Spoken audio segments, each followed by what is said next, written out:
Na mtazamaji, moja kwa moja kutoka hapa katika chumba cha matangazo, ikiwa ni tarehe 11 mwezi wa 11 mwaka wa 2022. Furaha iliyoje kuungana nawe katika upeo wa TV47.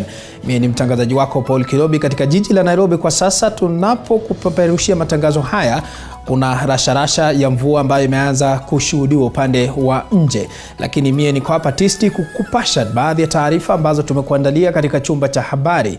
Kama nilivyokuarifu, mie ni mtangazaji wako Paul Kirobi, mfasiri kwa lugha ya ishara, nafahamika kama Meni Mbesa. Lakini kwanza kabisa, wacha tupate vidokezo.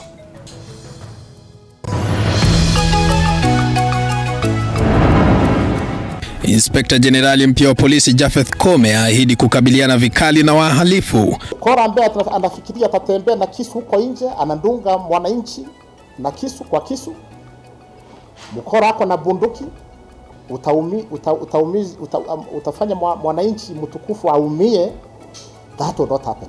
Huku visa vya utovu wa usalama vikiongezeka kote nchini.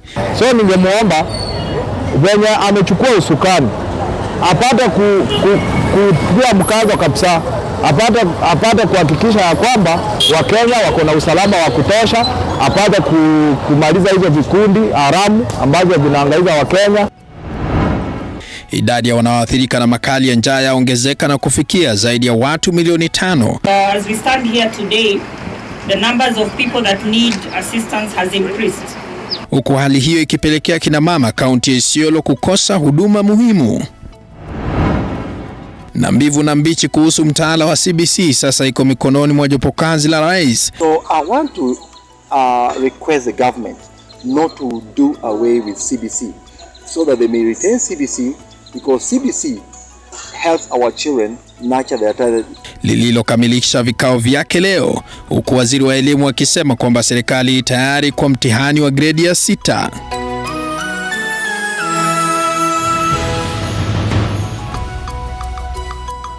Unafuatilia matangazo haya kupitia kwenye tovuti www.tv47.co.ke, kwa mtandao wa Facebook ni TV47 Live. Tuandamane hadi tamati.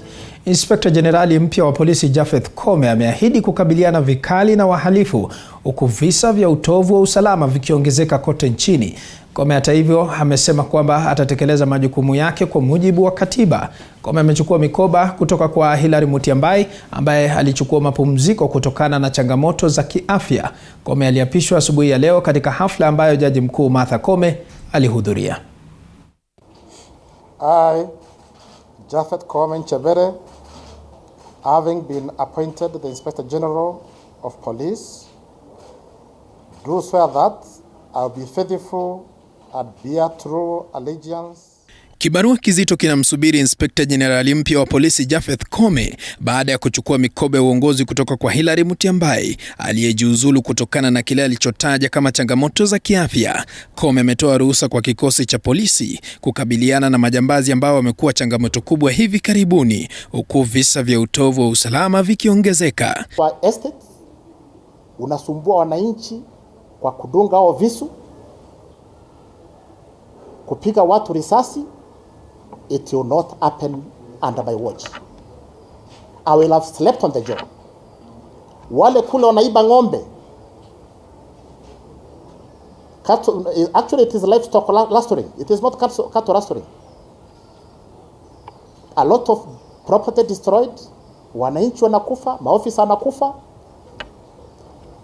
Our strategy now is to target the loans. We are calling them livestock loans. Koome anasisitiza kwamba tayari rais ameridhia kukabiliana na magenge hayo na kutokomeza uhalifu. Safari ya Koome imeng'oa nanga chini ya uongozi mpya wa Rais William Ruto, Koome akishikilia kwamba kikosi cha polisi kinaruhusa kujilinda na bunduki iwapo maisha yao yamo hatarini. When any police officer, his life is in danger, or any other person, the life is in danger, a police officer is justified to use a fire. When protecting life or property, if there is imminent danger or threat, a police officer can use a fire. You know the challenges we are facing, the challenges of drug abuse, the challenges of radicalization of our youth, and this is nothing that can be achieved by one agency alone. It doesn't matter how well-resourced or professional you are as the police, we must work with the people. Kome ameingia uongozini wakati ambapo kumekuwa na visa kadha wa kadha vya watu kuibiwa simu na kutishiwa kudungwa na visu. Wakenya wengi sasa wakitarajia kwamba atahakikisha na imarisha usalama kote nchini. Usalama umedorora kabisa kwa kiwango kikubwa, ambapo lazima tuwe na mtu mzoefu ambaye anaelewa kazi ya polisi na kazi ya kufanya operation katika haya magenge ambayo yamejitokeza hivi karibuni. Kila wakati ukipita mahali unasikia visa vya uhalifu, watu wanaua wengine. Kwa hivyo tungependa aweze kutia bidii katika idara hiyo ili usalama uweze kuwa imara, ili Mkenya yote ambaye anaishi kwa njia ya amani. Kibarua kikiwa sasa kushirikiana na idara zingine katika idara ya upelelezi DCI, idara ya mahakama pamoja na mamlaka ya kutathmini utendakazi wa polisi. Mtu ambaye alihudumu kati ya mwaka 2019 na kujiuzulu mwaka 2022 akiwa amebakisha miezi 6 kabla ya hatamu yake kukamilika. Rais mstaafu Uhuru Kenyatta alimteua mwaka 2019. Kabla ya hapo, Joseph Boynet alikuwa wa pili akihudumu kati ya mwaka 2015 hadi mwaka 2019 kabla ya David Kimayo kuhudumu kama Inspector Generali wa kwanza chini ya katiba mpya. Kome amehudumu katika ngazi tofauti katika idara ya usalama, mwaka 2019 akihudumu kama kamanda wa polisi chuo cha taasisi ya polisi na hata kuhudumu kama kamanda wa polisi jijini Nairobi. Kome amehusika katika mafunzo kadha wa kadha ya kukabiliana na wizi wa mifugo pamoja na wezi wa mabenki. If a police officer has arrested somebody charged for having committed a felony, then you attempt rescuing that person. You attempt, the law says, a police officer can use a fire. Therefore, the officers are aware. And any police officer who uses ace or a fire under those circumstances, we are there to protect that officer. Kwa hivyo tunatarajia makubwa sana. Kome ana mzigo mkubwa wa kubeba katika idara yake ya usalama na kufanya kuweza kwamba lazima atapanga kikosi chake vizuri, maana kikosi chake pia kuna wale ambaye hawana mwito ule wa kufanya hii kazi ya polisi. So Kome atapanga idara hiyo vizuri kulingana na uzoefu wake ambaye amekuwa kwenye hiyo kikosi kwa miaka mingi. Natarajia kwamba hata Rais William Samoei Ruto hakukosea kumchagua, manake alimchagua na bunge pia limempitisha, ameapishwa. Sasa tunatarajia makuu kutoka kwa Kome. The new Inspector General of Police, Japhet Kome, is taking up a new responsibility after being vetted on Tuesday by a joint committee of the National Assembly and the Senate. The position that was initially held by his deputy IG Nurdin Gabo in an acting capacity. Paul Kilobi, TV47, Supreme Court. Mtazamaji, tukiachana na taarifa hiyo, Rais William Ruto ameahidi kuwa serikali yake italipa malipo ya uzeeni ya NSSF kwa Wakenya wote waliofika umri wa kustaafu, huku akisema kwamba ni sharti taifa liongeze akiba yake kupitia hazina ya NSSF ili kupunguza serikali kuendelea kukopa. Akizungumza wakati alipokutana na washikadau katika sekta mbalimbali nchini, Rais Ruto anasema kuwa serikali yake inapania kuweka mkataba na sekta za kibinafsi sawa na serikali kuona jinsi watawekeza kwa maendeleo ya taifa.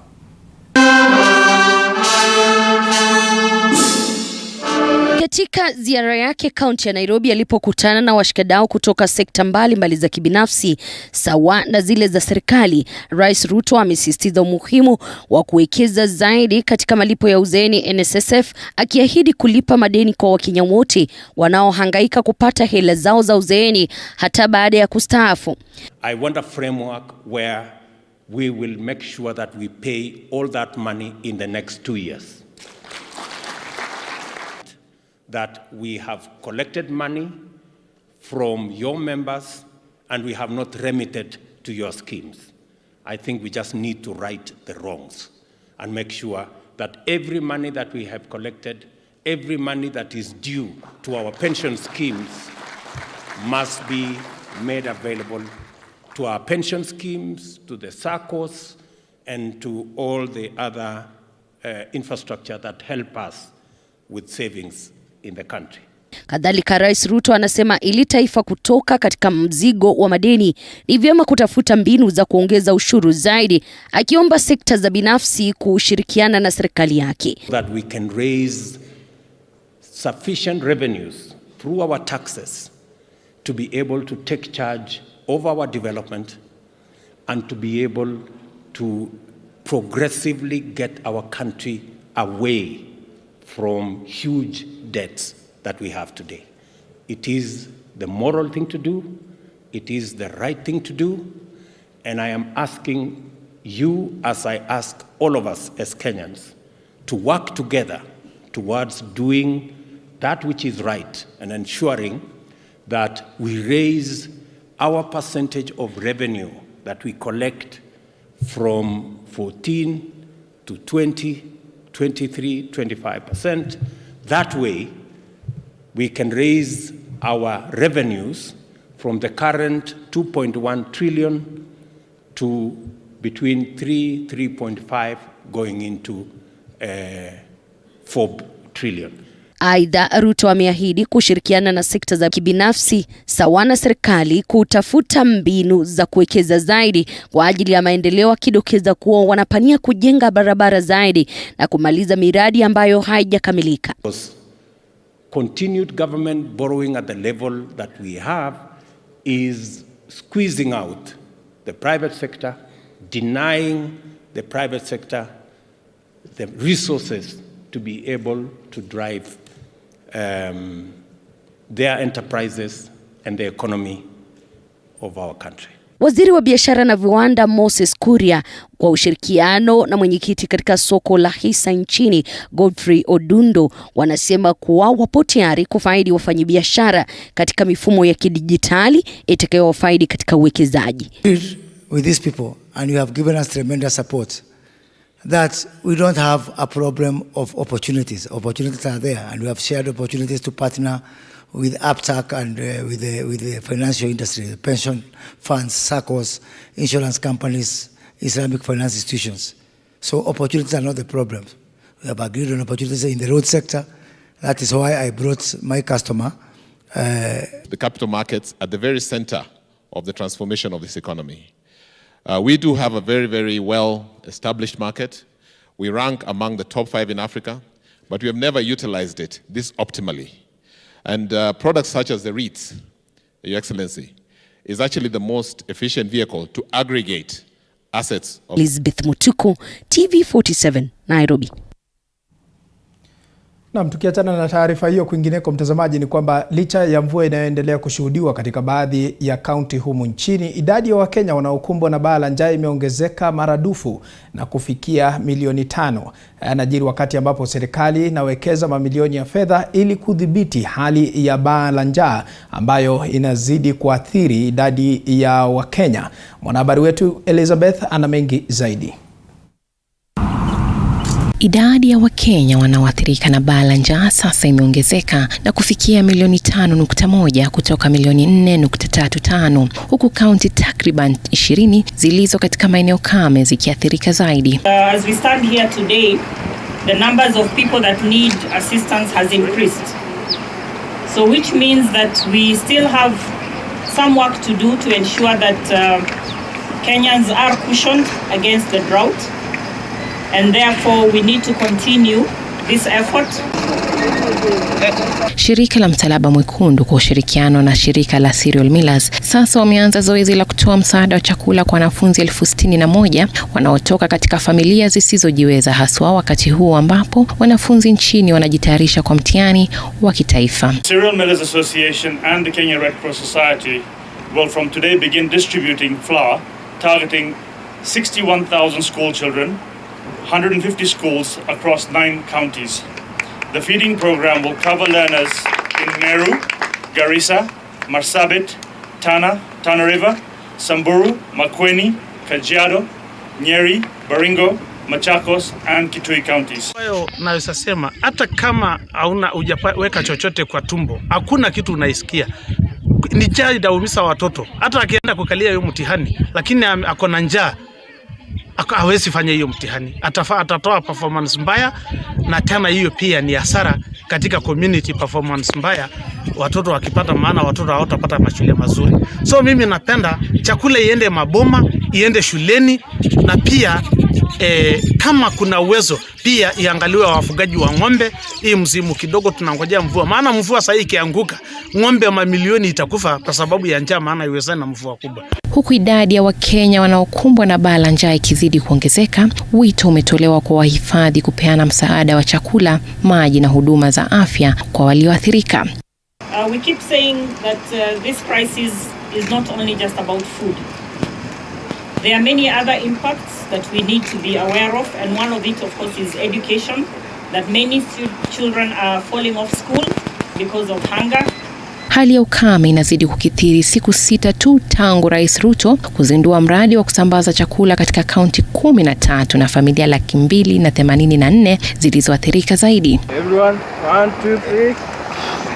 Mapema mwezi huu, shirika la Kenya Red Cross ilianzisha mradi wa kupeana pesa taslim inayonuia kufaidi familia 1300 mpaka mwezi wa Disemba mwaka huu. Elizabeth Atino, TV47. Tukiachana na hayo, mtazamaji, kwingineko ni kwamba mahakama ya juu imehairisha uamuzi wa kesi dhidi ya washukiwa 4 wanaokumbwa na mashtaka ya kumuua wakili wa kutetea haki za binadamu Willy Kimani, mteja wake Joseph Mwiruri na aliyekuwa dereva wake Josephat Mwendwa. Daniel Ogembo aliyechukua nafasi yake hakimu Jesse Lesit aliyetarajiwa kutoa hukumu hiyo siku ya leo alisema kuwa hukumu ya kesi hiyo itatolewa tarehe 16 mwezi wa Septemba mwaka huu. Washukiwa wakuu katika kesi hii ni Frederick Leliman, Leonard Mwangi, Stephen Cheburet na Sylvia Wanjiku ambao walikuwa maafisa katika kituo cha polisi cha Mlolongo. Marehemu Kimani, Mwiruri na Mwenda walifariki tarehe 23 mwezi wa Juni mwaka 2016 na miili yao kuopolewa kutoka kwa mto eneo la Athi River. Are at liberty to file any further submissions that they wish to.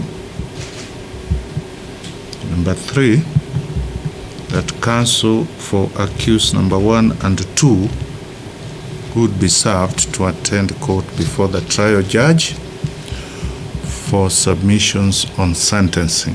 We'll have this matter fixed before the trial judge, Justice Lesit, on 16th of December 2022.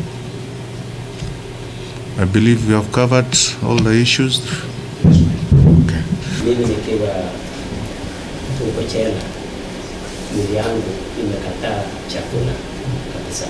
Chakula ambayo ninatumia tu ni ukali, na hiyo ndio chakula yangu. Na hiyo si mwingine ambaye pipo ukali na pipo vile mimi. So nilikuwa naomba GOtv apate kunisaidia. Mimi nilipewa tu cabbage na viazi na ukali na maziwa. Tukiachana na hayo, mtazamaji, kwingineko ni kwamba familia moja kutoka kaunti ya Kirinyaga imejipata katika njia panda baada ya mwanao kupoteza maisha yake katika kituo cha polisi baada ya kupeleka kule kwa manufaa ya kurekebishwa. Laki Heriano na taarifa kamili. Ni katika kijiji cha Kavuti, eneo bunge la Kirinyaga Mashariki. Familia hii hapa ikisalia na maswali mengi pasi majibu kumhusu mja wao anayedaiwa kupoteza maisha yake mikononi mwa afisa wa polisi. Elias Kinyua mwenye umri wa miaka 41 anadaiwa kupelekwa katika kituo cha polisi cha Kavuti, madhumuni yakiwa kumrekebisha kutokana na hulka yake mbaya, ila kwa sasa wanapanga mazishi ya jamaa huyo. Kwa mujibu wa Benson Mtero, babake marehemu, mwanawe alimwadhibu mamake usiku wa kuamkia siku ya Jumapili mwendo wa saa 4 usiku, akimtaka apewe sehemu yake ya ardhi kabla ya kupelekwa katika kituo cha polisi. Nilipeleka mtoto wangu kwa police station kwa sababu alikosana na mama yake na akampiga, nikaona ni heri alafu nimpeleke huko kwa polisi. Na wakati ile nilimweka huko kwa polisi, wakachukua hiyo mtoto na wakanieleza, ndio alafu mtamweka hapa mpaka kesho asubuhi, ndio alafu mtakuja muandikishe kulingana na vile alimtendea. Sasa wakati nduguye marehemu Mtero anahoji kuwa alipigwa na butwaa keshoe baada ya kuarifiwa kuwa kakake ameaga dunia baada ya kulalamikia kuumwa na tumbo, jambo ambalo familia hii imejipata katika njia panda. Kutoka hapo makaitizwa 3,000. Makaitizwa 3,000 makaambia 2,000 ni ya gari, hii ingine moja ni ya sisi. Wanasema tulimpeleka huko kwa nini, alafu hata makasikia ameaga dunia. Mwenye aliaga na tulikuwa naye, tulipeleka mtu wetu kwa police station, tukapigiwa simu, tukaitwa masaa ya jioni, tukaelezewa ati ameaga. Sambambu brother yangu Iniro alipelekwa police station, akaenda akafungwa hiyo usiku ya Sunday jioni. Monday asubuhi tukaenda tukakuta ako sawa, alikuwa anaongea vizuri, tukaitishwa 3,000 ati ateremshwe Kianyaga.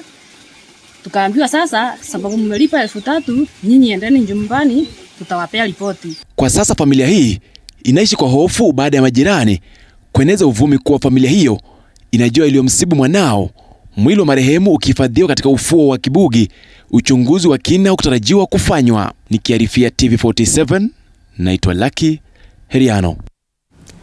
Tukitoka huko mtazamaji, tukiachana naye taarifa yake Lucky Heriano, visa vya mauaji ya kiholela vinapoendelea kuongezeka hususan katika kaunti ya Nairobi na watu wasiojulikana, wito umetolewa kwa serikali na Rais William Ruto kuhakikisha kuwa Wakenya wote wako salama na kubuni mikakati ya kuhakikisha usalama unaimarishwa. Wakizungumza jijini Nairobi, mashirika ya kutetea maslahi ya wananchi yanasema washika doria lazima wawajibike ipasavyo. Jopo la polisi lililoondolewa likinyooshewa kidole cha lawama, jambo la dharura likitakiwa kufanywa ili kuzuia visa hivi ambavyo vimezidi kukithiri sana hapa jijini Nairobi. Political order that is interested in maintaining the status quo over being in solidarity with processes of real justice. The elephant in the room is that Ethiopia as a state may not survive this war if the root cause of this crisis, which is that questions of political and self-determination that have gone unaddressed by successive administrations, continue to be ignored. So we do not take this lightly, that you have chosen to use your voices to be here today. We're here today in the spirit of Pan-Africanism and regional solidarity to stand for justice and freedom. None of us can be free until all of us, the people of Ethiopia, Kenya, Uganda, Sudan, South Sudan, Eritrea, and all parts of the world are free. We don't learn values from criminals. They don't teach us value. That if they rape our people, if they kidnap our people, if they kill our people, we kill them. That's where we have a democratic state. So we teach them values, that we have a constitution with the rule of law and accountability. That's why even when the people are taken to ICC, we didn't say that they're being hanged or being killed. The crisis of poverty and hopelessness is what causing the rising of this systematic violence. And it's widespread. Whether it's sexual and gender-based violence, whether it's systematic criminality that's happening in the city of Nairobi, is a crisis of the economy. So we should tell our security agencies and our president and those people who are asking for extrajudicial to see beyond the nose of what is the problem. Mtazamaji, tukisonga mbele, ukame mbaya zaidi katika miaka 40 unakumba mashirika na pembe ya Afrika. Kenya ni mojawapo ya nchi zilizoathirika. Katika maeneo ya mashariki na kaskazini mwa nchi, mamilioni wanatatizika kuweka chakula mezani. Sio tu chakula kimekuwa kigumu kupatikana, bali pia huduma muhimu kama vile huduma za afya. Katika maeneo yanayokumbwa na ukame, afya ya uzazi ya wanawake na wasichana inawaathiri vibaya kadri wanavyosogea mbali zaidi na vituo vya afya. Mwanahabari wetu Violet Auma amekuwa Isiolo, mojawapo ya kaunti zilizoathirika zaidi, ambapo alitangamana na wauguzi wa kujitolea ambao watafuta wanawake na wasichana wanaohama na kutoa huduma za afya za uzazi bila malipo. Barabara yenye vumbi kupitia maili na maili ya ardhi isokuwa na watu inatupeleka hadi kijiji cha Atan, kaunti ya Isiolo. Wakazi wa eneo hili hawajaona tone la mvua kwa miezi sasa. Mito imekauka, mashamba yamegeuka jangwa, na mifugo wachache wanakijiji waliokuwa nayo haipo tena. Tofauti na vijiji vingi vya Isiolo ambavyo vimewachwa mahame na wenyeji walioenda kutafuta maji na chakula, linakutana na kundi la watu nje ya kanisa hili, wengi wao wakiwa ni wanawake na watoto. Wengine naarifiwa wamesafiri mwendo mrefu ili kufika hapa saa 3 asubuhi. Naarifiwa walipokea habari kuwa madaktari watazuru eneo hili hii leo. Rose Luosi mwenye umri wa miaka 28 na mama wa watoto 6 ni miongoni mwa waliofika hapa mapema ili angalau kupata huduma za afya ambazo kwake zimekuwa nadra kupatikana. Kando na kuhakikisha kuwa mwanawe mwenye umri wa miaka 7 ambaye macho yake yalikuwa yamevimba anapata huduma za afya, anahitaji kubwa kwa sasa, huduma za kupanga uzazi. Nilikuwa natafuta hiyo dawa kwa muda mrefu, nikakosa kabisa kupatikana hiyo dawa. Rosa anasema tangu kufariki kwa mmewe miaka 5 iliyopita baada ya kuvamiwa na wezi wa mifugo, maisha hayajawa rahisi. Wahuni hao kutoka jamii jirani walivamia eneo hilo na kuiba mbuzi wao wote wakati huo. Alipata mimba baadaye, mtoto wake wa 6 ambaye anasema hakupangia. Huyu, mimi nilisema huyu akachaka huyu. Yule mwingine ndio aliwasha na baba yake. Sai mtu kama mimi ile hakuna bwana, kila mtu anadanganya. Vituo vya afya viko mbali. Kupata shilingi 500 zitakazomwezesha kwenda na kurudi kutoka hospitali ya Eremet ambayo ndiyo iko karibu naye ilikuwa ni kazi ngumu kwake, na hasa wakati huu ambapo ukame umemsukuma kwenye ukingo wa njaa. Hata sasa unga hapa kilo moja unauzwa 120. Na kupata kidogo hiyo Eremet itaenda ama kupatia watoto. Lakini leo wana bahati. Kikundi hiki cha wauguzi na madaktari wa kujitolea kinakwenda mashinani ambapo maafisa wa serikali au misaada ya kimataifa haiwezi kwenda, kupeleka huduma za matibabu kwa jamii zilizoathiriwa zaidi na ukame. Kenya kuwafaa wa Kenya, nia yao ikiwa ni kuleta mabadiliko. Naitwa Jadel, iko na sticks 2. Miongoni mwa madaktari wanaotoa huduma hizo ni Kefi na Otieno. We're running humanitarian crisis in 3 counties, that is Kilifi County, Isiolo County and Samburu County.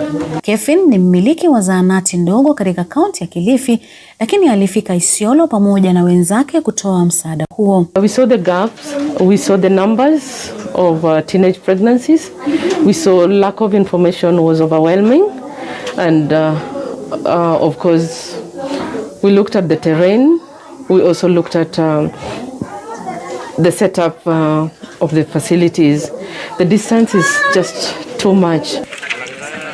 Daktari Edson Omolo ni mwanamume ambaye ana shauku kuhusu afya na ustawi wa wanawake na wasichana. Been doing HIV screening, we've been doing STI screening, we've been taking care of mothers who need ANC services. There's contraceptives. Rose ni mmoja wa wale ambao wamepata huduma za upangaji uzazi hii leo. Alichukua mbinu ya muda mrefu ya miaka 3. Nimeamua basi kukunya family plan kwa sababu kama sasa naendelea usikunye hiyo na mnaendelea mambo ya rafiki itakuwa maisha yangu ni mbaya, kwa sababu ile wengine watapeleka na njaa na mimi pia. Ni afueni kwake, angalau nusu ya matatizo yake yametatuliwa. Sasa anaweza kuzingatia utafutaji wa chakula cha wanawe.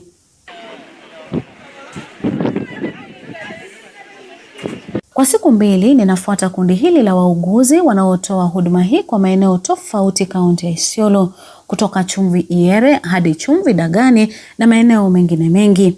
Maeneo ambayo nilikuwa nasikia tu kwenye somo la jiografia shuleni. Major challenges that we're experiencing is movement, migration. We'll keep shifting locations, moving from one location to another, trying to see or to look for these women and girls who are in need of these SRHR services. Ni katika chumba hiki ambacho hakijakamilika ambapo wahudumu wameweza kuweka huduma za matibabu hapa kwa wakazi.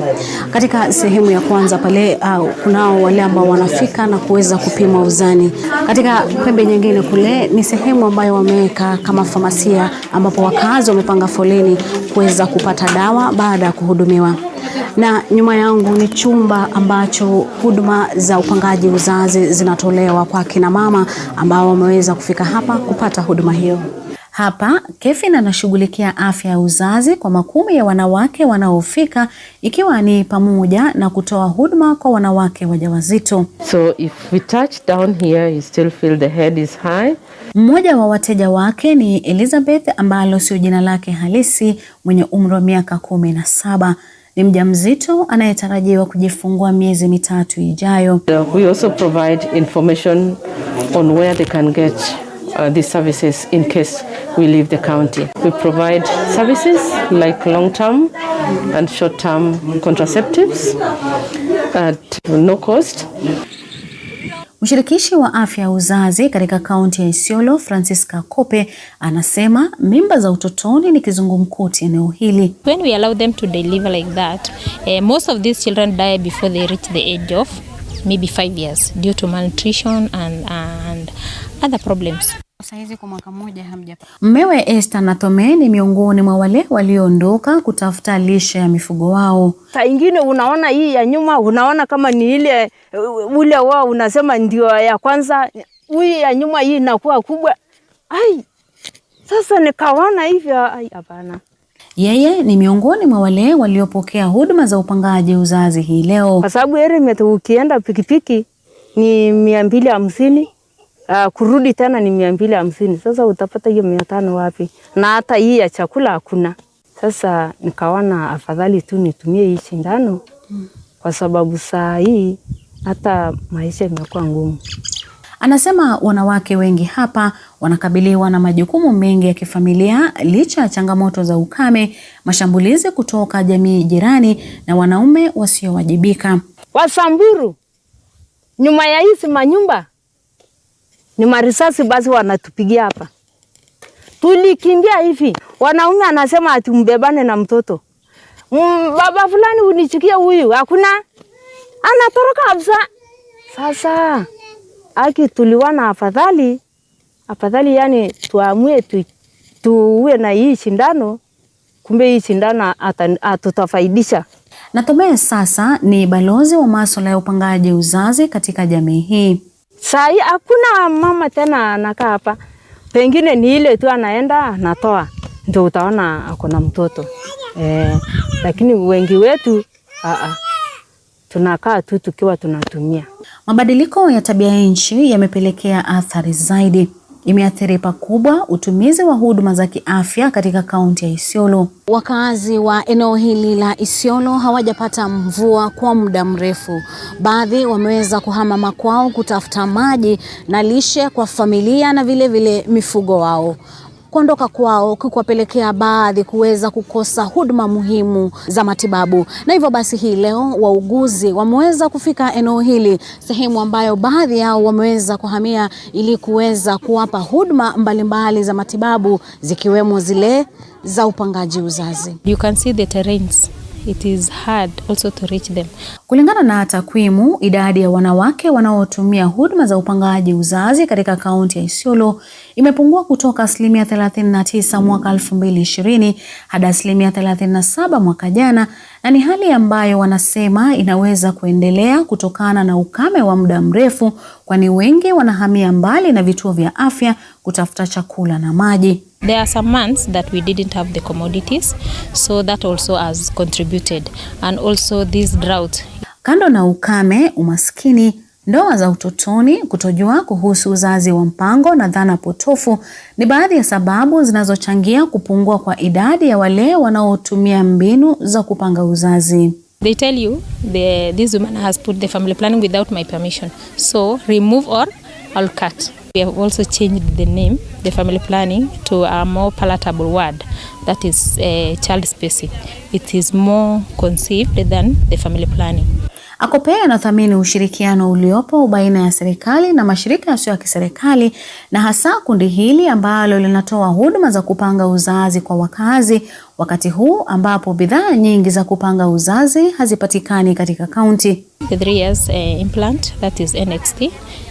Already we have a shortage in some facilities. They experience extensive commodity stockouts, so they are not there. So women and girls who come to seek for these services, they are referred to other facilities, or they are written a subscription to go and buy, and some of them don't even have that purchasing power to they want to feed their families, so really going to buy contraceptives is not something that is on their minds. Madaktari wanapofunganya ili kuelekea katika maeneo mengine, wanasema kuna haja ya kila mmoja kuhusishwa katika utunzi wa sera na sheria katika masuala ya afya ya ngono na uzazi wa mpango.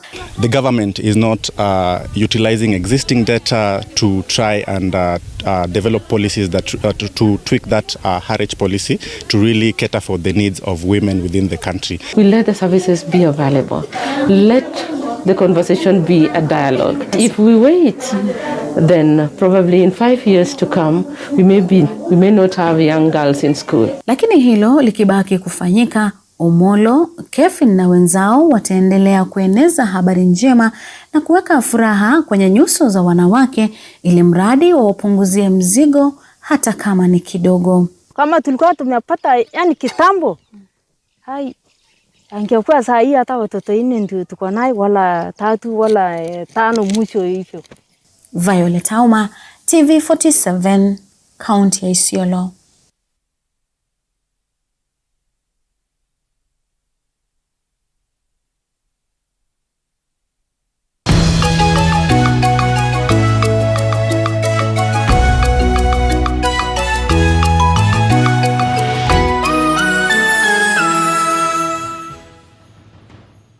You are watching TV47, the home of untold stories.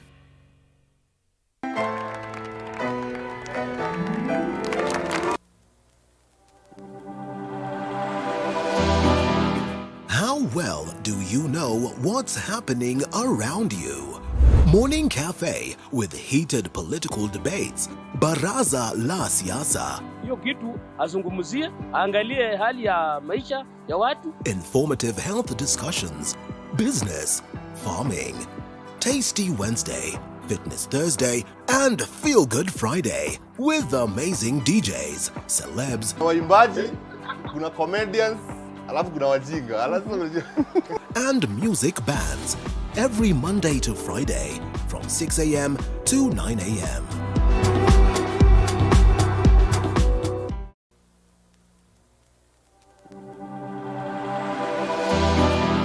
How well do you know what's happening around you? Morning Cafe with heated political debates. Baraza la Siasa. Hiyo kitu azungumzie, angalie hali ya maisha ya watu. Informative health discussions. Business, farming. Tasty Wednesday, Fitness Thursday, and Feel Good Friday with amazing DJs, celebs, waimbaji, kuna comedians, alafu kuna wajinga, and music bands every Monday to Friday from 6 a.m. to 9 a.m.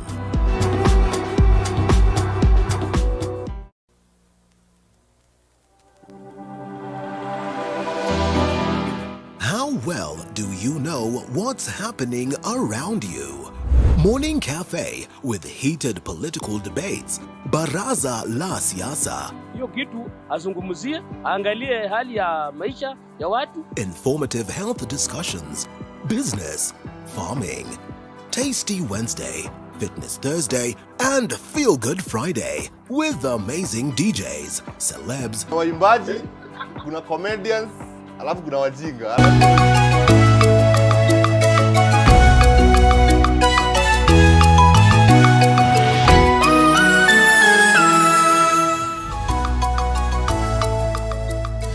Na karibu tena mtazamaji, nizidi kukupasha mengi zaidi. Hii leo ikiwa siku ya mwisho ya vikao vya kukusanya maoni ya wakazi kuhusu mabadiliko ya mtaala wa CBC.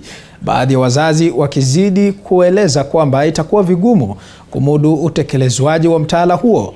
Emmanuel Kaemba na taarifa hii kwa kina. Baada ya kuendeshwa kwa mwezi mmoja, hatimaye jopo kazi lililoteuliwa na Rais William Ruto kutathmini mustakabali wa CBC limetamatisha vikao vyake. Kutokana na ripoti kutoka kwa jopo kazi hilo, hisia mseto zimetolewa kutoka kwa Wakenya, huku baadhi ya wazazi wakionyesha kutoridhika kwao na mtaala huo. Parents are not too comfortable. That's the first one. The second one is a question of cost. Right now, secondaries have 4 classes. Primary have 8. So by taking somebody out of 6, you're actually leaving 2 classes empty. And you are taking them to 4 where they need 2 classes more. So this is the maths people are telling us. Jopo kazi la kwanza chini ya mwenyekiti Profesa Collins Odete lilizuru ukanda wa Nyanza kaunti ya Kisumu kwenye shule ya upili ya wasichana ya Kisumu, ambako wanafunzi walipata nafasi ya kuonyesha vipaji vyao. Tunajua kwamba ajira hiyo bila watu wa kununua si ajira. Kulingana na muungano wa walimu NAT katika kaunti hiyo, walimu zaidi wataajiriwa pamoja na miundo misingi kuimarishwa ili kuhakikisha mtaala huo unafua dafu. And from January we are waiting for them to receive 58,000 teachers in the first year, so that the use of staffing is alleviated. Our teachers get to do the work. They have enough time to attend to all the children, so that the realization of CBC becomes a success. Baadhi ya wazazi wakiomba serikali kutofutilia mbali mtaala huo, kwani ni muhimu kwa wanafunzi kujiajiri siku za kesho. So I want to request the government not to do away with CBC, so that they may retain CBC, because CBC helps our children nurture their talent. CBC also helps the children become a job creators. Aidha, katika kaunti ya Uasin Gishu, jopo kazi hilo linasema wazazi wameendelea kuonyesha kutokuwa na imani na mtaala huo, wakiomba serikali kufutilia mbali mtaala huo, hasa gharama yake inayowapa wakati mgumu. Parents are not too comfortable. That's the first one. The second one is a question of cost. Right now, secondaries have 4 classes. Primary have 8. So by taking somebody out of 6, you're actually leaving 2 classes empty. Baadhi ya walimu pia wakionyesha kutoridhika kwao, na sio tu katika kufundisha bali pia katika utahini wa mtihani ya wanafunzi hao. Unaambiwa mwalimu kwamba kuna kifungu ambacho utasomea mtoto, na utamsomea mtoto mara 2. Una watoto 70 katika darasa lako. Kila mwanafunzi unamsomea mara 2 kifungu fulani. Jopo hilo sasa lina muda wa miezi 5 kutoa ripoti yake. Kaemba Emmanuel, TV47, Nairobi. Na mtazamaji, tukiachana na taarifa hiyo ya sekta ya elimu, zaidi ya wanafunzi milioni 3.5 wanatarajiwa kufanya mitihani yao ya kitaifa kuanzia mwishoni mwa mwezi huu. Na kama anavyotuarifu mwanahabari wetu Flora Limuki, mwaka huu kutakuwa na kundi la kwanza la wanafunzi milioni 1.5 wa darasa la 6 kama waanzilishi wa mtaala wa CBC. We are having 3 exams being done concurrently from 28th of this month up to 30th, and of course the Form 4 exam will be able to continue until the 23rd of December. We cannot be able to accommodate any kind of malpractice, any kind of leakage, any kind of thing that will be able to compromise the integrity of this national exam. To ensuring that schools in the hotspots are not interrupted. We'll also go an extra mile for every child in those areas to sit their exams as planned. Mbali na hayo mtazamaji, wakazi wa kijiji cha Kiagongo katika kaunti ndogo ya Kirinyaga Mashariki wamebaki vinywa wazi baada ya kumnusuru mtoto wa miaka 4 kutoka kwa kisima chenye urefu wa futi 40 baada ya kumtafuta kwa siku 3. Ni tukio lililowashangaza wengi katika kijiji hiki cha Kiagongo, eneo bunge la Gishugu, kwani mtoto huyu msichana wa miaka 4 alipatikana akiwa hai siku 3 baada ya kutoweka. Babake Bernard Mugo anasema kuwa alipokea simu ya mkewe aliyekuwa na wasiwasi siku ya Jumanne akimwarifu kwamba binti yao ambaye ni mwanafunzi wa chekechea katika shule ya msingi ya Kianjiru hakufika nyumbani siku ya Jumatatu. Mtoto sasa alifanya hivyo, wakatoka shule ya Kianjiru. Wakati alifika nyumbani alikuta mama yake hayuko. Hata mimi iko mahali nafanyia kazi mahali mbali, sikukuwa area. Kwa hivyo mama yake wakati alikunja ndiye alienda kwa manemba mahali katoto kanaendanga, akaangalia kakakosa. Kwa hivyo ndio sasa aliambia manemba mtoto wake hapatikani na anjui mahali sasa hapo. Akaangaliwa akakosa. Sasa kesho yake ndio mimi nilipigiwa simu nikakunja. Baada ya siku 3 za kumtafuta, jirani mmoja kwa jina la Rebeka Wanjiru na binamu yake walipita kando ya kisima ambacho kimeachwa wazi katika shamba moja kijijini huko na kusikia sauti ikitoka shimoni. Nikarusha kama ya kwanza, nikasikia mtoto amesema mam. Huyo kazini yangu akaniuliza umesikia anje? Nikamwambia nimesikia ka sauti. Tukarusha mawe mengine tukasikia mam, tukaanza kupiga nduru, vijana wawili wakakuja kutusaidia. Mtu mmoja akaingia kwa simu, hao wengine wakachukua mikanda wakatoa mtoto. Hata hivyo, babake anadai kuwa huenda mtoto huyo alikuwa amechukuliwa na watu wasiojulikana ambao baadaye walimtupa kwenye kisima hicho. Wakati tulikuwa tunatafuta mtoto kutoka Mande na Jumanne, hizo siku 2 hakupatikana kwa hiyo simu, na ilikuwa tulienda kwa hiyo simu tukaangalia kwa masimo yote na hakupatikana, lakini kesho kutwa ndio mtoto alipatikana kwa simu moja. Kwa hivyo anaonekana alitupwa siku ya 2 usiku. Kwa sasa mtoto huyo anapokea matibabu katika hospitali ya kaunti ndogo ya Kianyaga. Sylvia Nyongesa, TV47. Tukiachana na taarifa hiyo ya Sylvia Nyongesa, kwingineko ni kwamba Aaron Wafula, kijana wa miaka 23, ni miongoni mwa waniaji 10 ambao wameidhinishwa na tume ya IEBC katika kaunti ya Bungoma kuwania kiti cha useneta katika uchaguzi mdogo ambao umeratibiwa tarehe 8 Disemba. Kivumbi kikali kinatarajiwa kuwa baina ya vyama tanzu vya Kenya Kwanza, Ford Kenya ikipeperushwa na Wafula Wakoli, nayo ya UDA ikipeperushwa na Mwambu Mabonga aliyekuwa mbunge wa Kanduyi, Wafula wa Munyinyi akiwakilisha Azimio One Kenya. Tume ya uchaguzi na mpaka nchini IEBC tawi la Bungoma imeidhinisha waniaji 11 ambao wananuia kuchukua nafasi aliyekuwa seneta Moses Wetangula. Miongoni mwa walioidhinishwa leo ni kijana wa miaka 23 Aaron Wafula, kijana anayewania kwa tiketi ya chama cha Republican Liberty Party.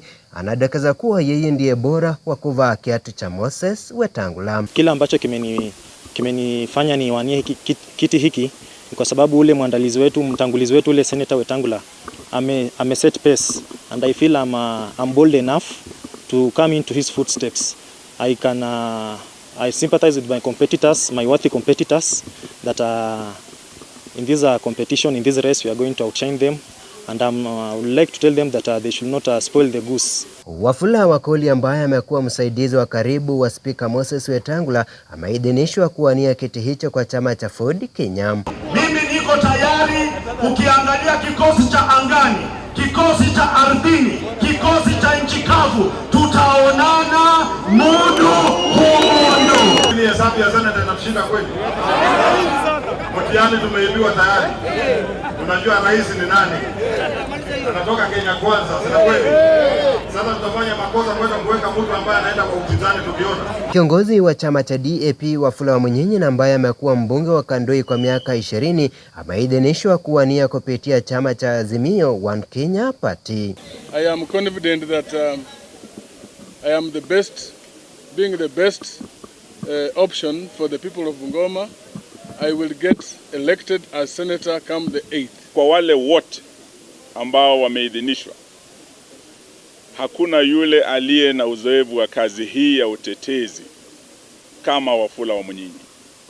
Hakuna yule aliye na ukomavu na aliye na ukakamavu wa kutekeleza majukumu ya seneta wa jimbo hili kuliko Mheshimiwa Wamunyinyi. Robert Sifuna atamenyana kupitia chama cha Roots Party. We are going to walk around in each and every sub-county of Bungoma County. We are going to sell our manifesto, our agendas for the better of our people of Bungoma.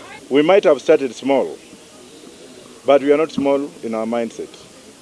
We can see recycled leaders who have been here. Recycled. After that is their wives. After that is their concubines. And then it becomes hereditary. Then from father to son to But this young man, we need the residents of Bungoma County to look into it. It's up to them. Viongozi hao wametaka uchaguzi wa haki na amani. Aliyekuwa mbunge wa Tongareni Simiyu akiitaka tume ya uchaguzi ya IEBC kuwa na usawa, akitaja kuwa uchaguzi wa Agosti ulitalifiana. Kura iliyopita mwezi wa 8 tunajua yale yalifanyika, na IEBC were complacent in that, so were the security services. Afisa mkuu wa IEBC kaunti ya Bungoma Grace Rono ametaka wanasiasa hao kutusababisha kelele nyingi wakati wa kampeni kwa kujali maslahi ya watahiniwa wa darasa la 8, gredi ya 6 na kidato cha 4. I urge all the candidates to adhere to the code of conduct which they have signed with us, and also maintain peace while they are campaigning. And we requested most of them, while campaigning around schools, they should try to lower their speakers. So because this is an exam period. Wanji Sostin, TV47, Bungoma. We are ready.